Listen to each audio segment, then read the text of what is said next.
1 minute bro, skip. তোমাদেরকে একটি জিনিস দেখাবো, কষ্টের জিনিস।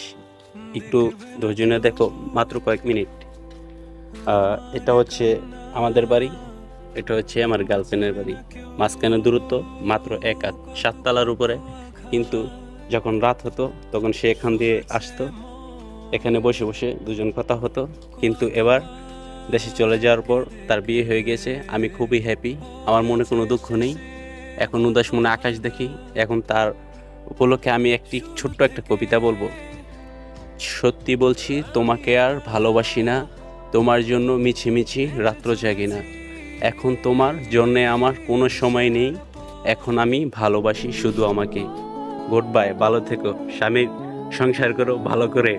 আর আমার কথা মনে করো না, বুঝছো? যদি তোমার একটি সন্তান হয় তাহলে কার নাম রাখতে পারো? না, আমার নাম না, দরকার নেই। সরি, ভালো থেকো।